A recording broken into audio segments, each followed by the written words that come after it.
You're listening to the N2K Space Network.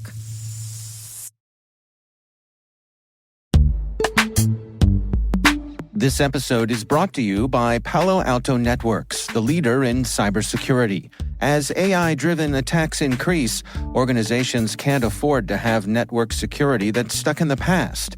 Discover how Palo Alto Networks can help you predict what's coming and proactively secure against it with a zero-trust, AI-powered network security platform built to secure whatever, whenever, wherever.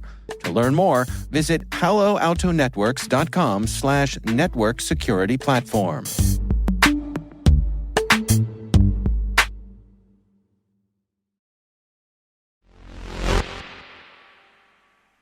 Today is Pie Day. No, not the scrumptious dessert or chicken pot. Today is about the mathematical constant. National Pie Day is celebrated on March 14th, also written as 3.14 by us Americans who put our months first in our dates. And while I personally would not recommend rounding pi to 3, though I know some engineers who might for some back-of-the-napkin math, 3 is a lovely prime number, isn't it? And just so happens, third time's the charm for Starship. T-minus 20 seconds to LOS speed rest. Go for deploy. Roger roll. Today is March 14th, 2024. I'm Maria Varmazes, and this is T-minus.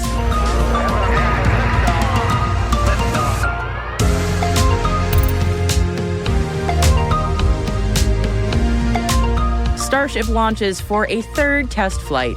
Interlune announces $15 million in new investments. ESA announces partnership to announce a lunar mission control. And our guest today is FAA Associate Administrator for Commercial Space Transportation, Kelvin B. Coleman. Kelvin will be sharing some updates to the announcement that the FAA is setting up a committee for input to the Part 450 launch and re-entry license. So stay with us for that chat.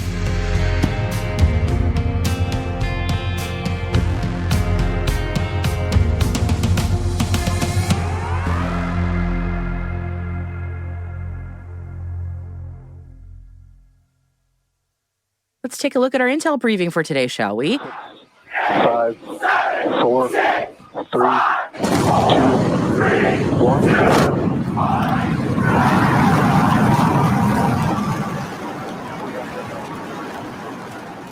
At 8:25 a.m. Central Time from Boca Chica, Texas, there was a third Starship orbital flight test, or OFT. But really, we should say OMG! Less than a year has elapsed since the very first Starship flight test, and this third test of the rocket that's poised to monumentally change the future of space industry and exploration, well, it far exceeded expectations. Starship went orbital, people. Starship engine cut off. There we go.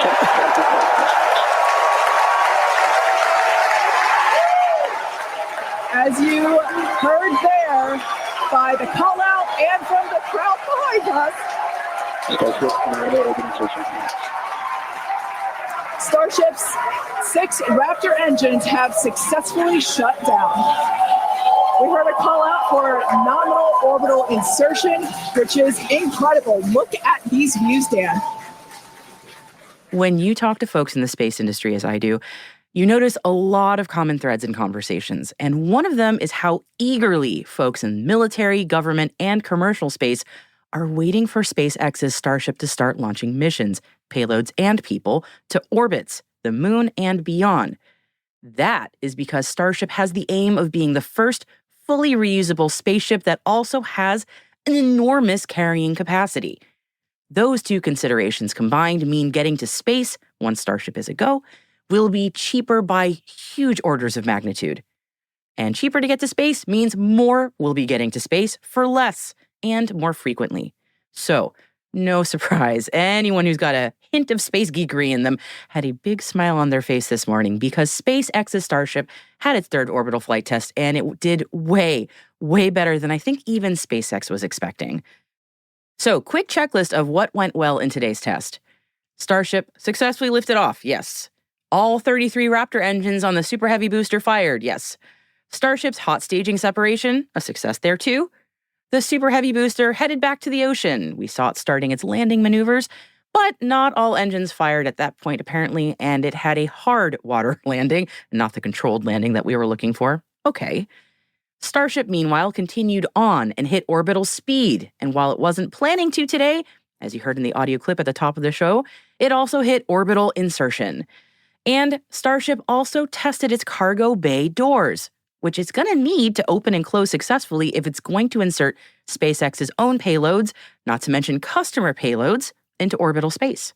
And that was another checkbox ticked there.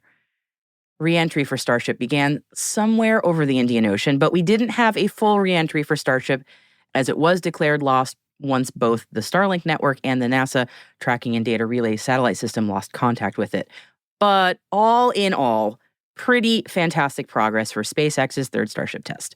By the way, the onboard videos, yes, videos plural, are absolutely astounding, especially during re-entry. Just trust me on this one and go check it out. I have never seen anything quite like it. All right, moving on from the Starship news now. Lunar mining company Interlune has emerged from stealth mode, announcing that it has raised $15 million, adding to previous rounds of angel investments. The company, started by former Blue Origin management, plans to harvest helium-3, which is both rare and in limited supply on Earth. Sci-fi come real. Yes, here we go. Former Blue Origin president Rob Meyerson said in an interview that helium-3 is the only resource out there that is priced high enough to support going to the moon and bringing it back to Earth, and that there are customers that want to buy it today. Commercial applications of helium-3 have not been widely explored. The material does not occur naturally on Earth, and it exists only in very limited quantities from nuclear weapons tests, nuclear reactors, and radioactive decay. Interlune is planning to launch a demonstrator mission in 2026. And staying with the moon, NASA has awarded 5 scientists and engineers grants to support the development of instruments for potential use in future lunar missions. The development and advancement of lunar instrumentation, or DALI, grants are expected to support the agency's Commercial Lunar Payload Services, or CLPS program, and the Artemis campaign. Each of the selected scientists is granted approximately $1 million per year to develop their instrument, and more details can be found by following the link in our show notes. Staying with NASA now, NASA has announced the first winners of the agency's Space Tech Catalyst Prize to expand engagement with the underrepresented and diverse individuals in the space industry. The program was designed as part of NASA's broader commitment to inclusivity and collaboration. And the winners are receiving $25,000 each to create more inclusive space technology ecosystems. And once again, you'll find the list of recipients by following the link in our show notes. A study by the Leiden University Medical Center in the Netherlands has released its findings on headaches experienced by astronauts in space. And the results show that astronauts are more likely to experience headaches in space than previously known. The study involved 24 astronauts from the US, European, and Japanese space agencies who traveled aboard the International Space Station for up to 26 weeks. All but 2 of them reported experiencing headaches in space. Ouch. State of Space says it has received multiple signals from its LizzieSat satellite after launch and deployment to low Earth orbit as part of SpaceX's Transporter 10 rideshare mission on March 4th. The team received multiple signals on its FCC-approved prime radio frequency and continues to monitor communications with the satellite from its operations center in Florida. 2 more LizzieSat satellites are expected to launch from Cape Canaveral later this year, and State of Space says they will provide tailored intelligence solutions for industries such as defense, agriculture, maritime, and oil and gas. The European Space Agency, the German Space Agency DLR, and the Free State of Bavaria have signed a letter of intent to collaborate on the development of lunar mission control capabilities at ESA's Columbus Control Center, also known as COLCC, in Oberpfaffenhofen, I hope I said that right, Germany. The primary responsibility of the COLCC currently lies in managing operations for Columbus, the European laboratory aboard the International Space Station. The new expansion of operations will support key European contributions to the Lunar Gateway Space Station, paving the way for developing operational concepts for infrastructure and human missions to the Moon and Mars.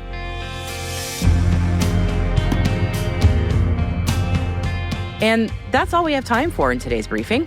Check out our show notes for further information on all the stories we've mentioned, and we've also added some announcements from SatixFi on their testing of space chips, and a partnership announcement between QuickLogic and Zero Error Systems. Hey T-Minus crew, if your business is looking to grow your voice in the industry, expand the reach of your thought leadership, or recruit talent, T-Minus can help. We'd love to hear from you. Just send us an email at space@n2k.com or send us a note through our website so we can connect about building a program to meet your goals.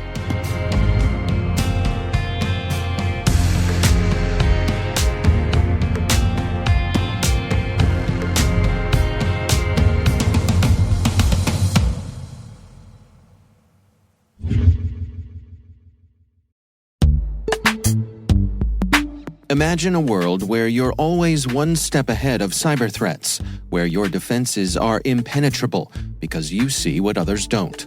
Welcome to Team Cymru's Threat Intelligence Solutions.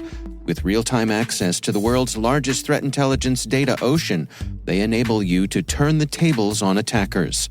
Transform your security from reactive to proactive through accelerated threat hunting and incident response, made possible through automation. Empower your team with visibility and insights to start defending your organization like never before.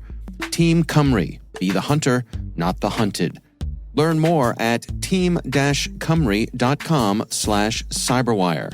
That's team-cymru.com/cyberwire.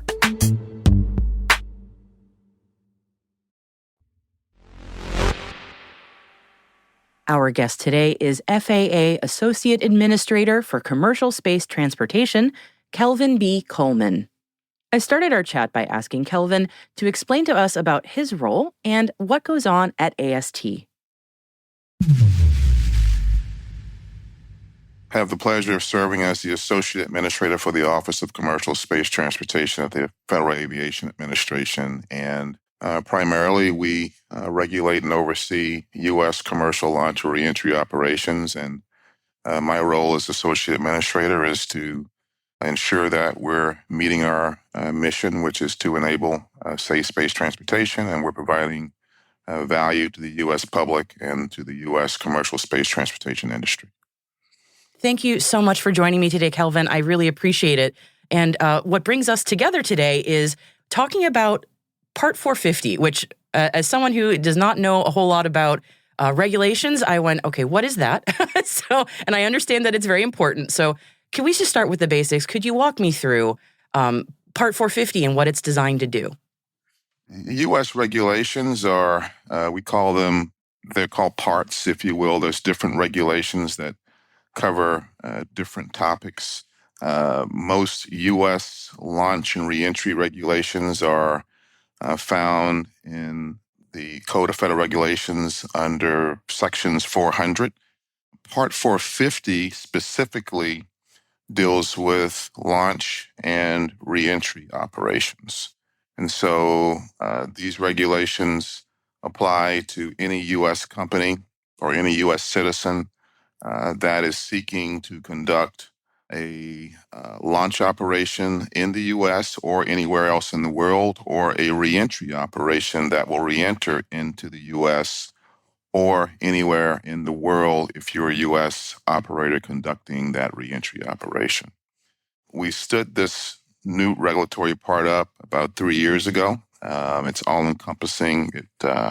It replaces 4 what we call legacy regulatory parts. In the past, if you were conducting a launch operation, that fell under one regulatory part. If you're conducting a reentry operation, that was a separate regulatory part.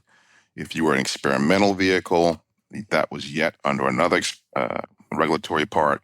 Part 450 pulls all of those disparate regulatory parts together under one umbrella, if you will. And again, we address launch and reentry operations under that regulatory part. Okay, great. Thank you for the context there. I really appreciate that. So now that we're all up to speed on what it is, how has it been going? What have we seen? What have we been hearing in terms of its implementation? Any opportunities, challenges there?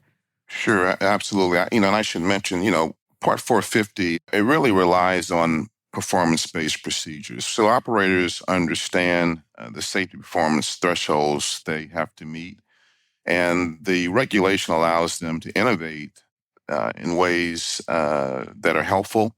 And instead of the government dictating prescriptive public safety rules that attempt to tell operators exactly how to do it, this rule allows more flexibility in methods of compliance. So again, we think that's a good deal for U.S. operators.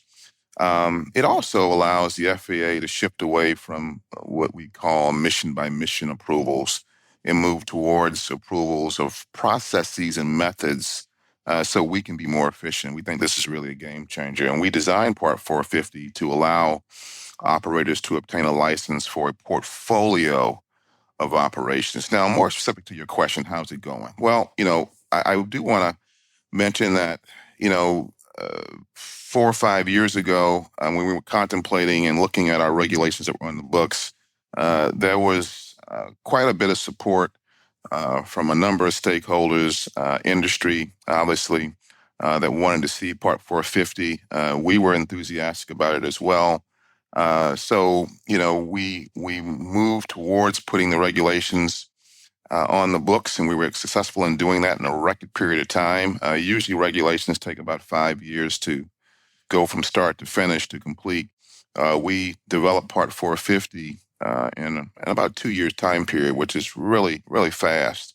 What we knew at that time when we published 450 was that there would be some learning that we would undergo as we implemented 450. And we've had a number of companies that have ventured into the 450 realm, if you will, and we think it's gone pretty well. We still haven't really leveraged 450 in ways that we had really envisioned, where we could, again, approve methodologies and processes, which will allow companies to, move forward with a portfolio of operations. We're still seeing one-by-one mission approvals that are being requested under Part 450. And again, Part 450 was not necessarily intended to be leveraged that way, but we're finding ways to make that work. So there's still some learning to be done, and we think we're improving every day that we implement the rule. Excellent. Yeah, and it sounds like there's opportunity for further streamlining with Part 450. I understand that there's sort of a new initiative around that. Can you talk me through some of that? Sure, absolutely. So we're talking about standing up what we call a Part 450 Aerospace Rulemaking Committee. Just last week, or a couple of weeks ago, actually, at our Commercial Space Transportation Conference that we co-hosted with the Commercial Spaceflight Federation, I did announce that by this fall or sooner, we would stand up an Aerospace Rulemaking Committee that would look at ways to improve Part 450. And so this gives us an opportunity to come to the table with our industry colleagues and work out some of the kinks in Part 450, figure out ways to make it more user-friendly, if you will, trying to figure out ways we can squeeze out more efficiencies from Part 450. And so we're working on the charter for what we call the Spark. We're working on that right now, and once we get that approved, the Secretary of Transportation has to approve that. Once we get that approved by the Secretary, then we'll get that Spark underway. Again, hopefully by the fall at the very latest. Excellent. Okay, so in the meantime, anything for that industry should know in addition to the Spark in terms of existing tools or any kind of call to action for industry on this front? Well, the requirement for all industry to come under the Part 450 regulation is March 2026. And I can't emphasize enough how important it is for the companies that are still operating under the legacy regulations to begin that transition sooner rather than later.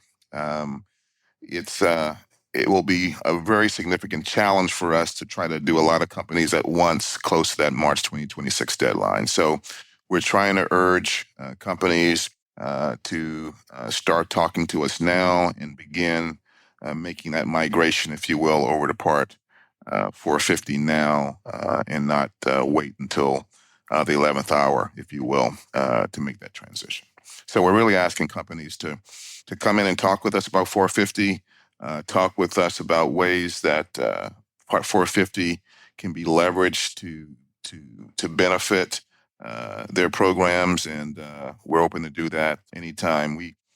We do know that there are some challenges that companies have faced in trying to demonstrate compliance under Part 450. We have done some things like have what we call office hours, where we dedicate time on Fridays, typically for a couple of hours for anybody from industry to talk with us, raise any questions that they have about Part 450, we help them understand what compliance looks like under Part 450. If there are specific technical issues that someone has questions about, we address those questions as well. So it's been a good platform for us to leverage to help companies better understand what we're looking for under Part 450 and how they can go about their business to demonstrate compliance.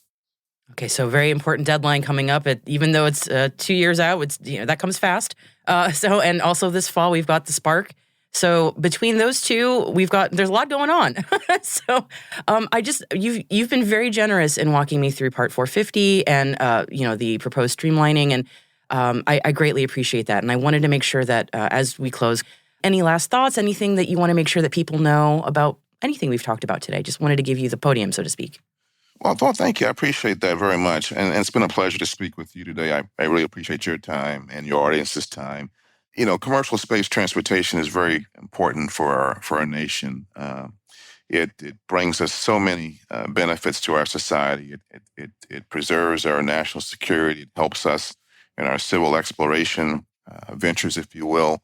It helps us in our everyday lives. And we've licensed more than 700 operations since 1989. We had our very first commercial operation that we licensed in 1989. And since that time, we've again licensed over 700 missions with none resulting in any public safety issues, if you will. No one's been hurt or injured, no significant property damage. So we're very proud of that record. As we see the industry increase in its cadence, we had 124 operations last year. We'll see close to 150, maybe up towards to 175 this year. We're really busy, and we're very focused on meeting demand for our licensing products and services. In order to do that, we're going to need some cooperation from industry. Industry will need to come in with good, solid applications that articulate narratives that show compliance or demonstrate compliance, and so that's going to be needed. And we're dedicated to working very closely with industry to, number one, meet the demand for our products and services. At the same time, continue to push forward and advance our perfect public safety record.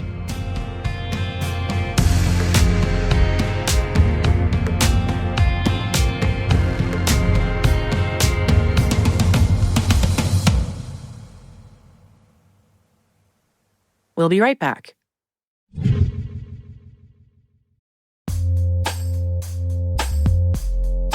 With over 8,000 threat hunters analyzing over 65 trillion signals daily, Microsoft works tirelessly with the federal government to keep our nation's data secure. This 30-plus year partnership is driving mission innovation that is secure by design. Whether optimizing your existing defenses or tackling advanced threats with AI, Microsoft gives you the intelligence and the automation you need to defend at mission scale. Let's work together to stay ahead of emerging threats and secure your mission anywhere. Learn more at aka.ms/fedcyber. That's aka.ms/fedcyber.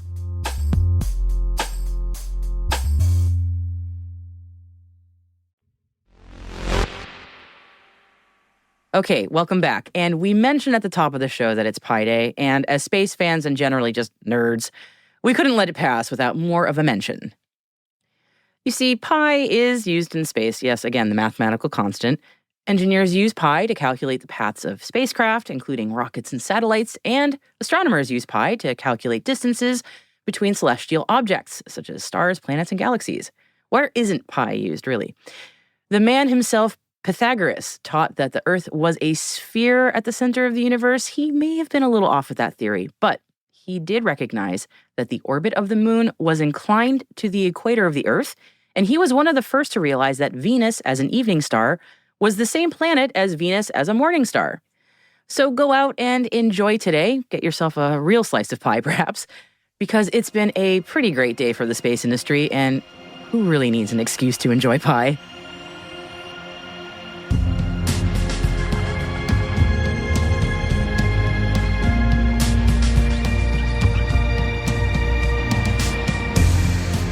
That's it for T-minus for 3.141592653. I'm only going to go to 10 digits. Let's not get irrational. March 14th, 2024. For additional resources from today's report, check out our show notes at space.n2k.com. We're privileged that N2K and podcasts like T-minus are part of the daily routine of many of the most influential leaders and operators in the public and private sector, from the Fortune 500 to many of the world's preeminent intelligence and law enforcement agencies. This episode was produced by Alice Carruth, mixing by Elliot Peltzman and Trey Hester, with original music and sound design by Elliot Peltzman. Our associate producer is Liz Stokes. Our executive producer is Jen Iben. Our VP is Brandon Karp. And I'm Maria Varmazes. Thanks so much for listening. We'll see you tomorrow.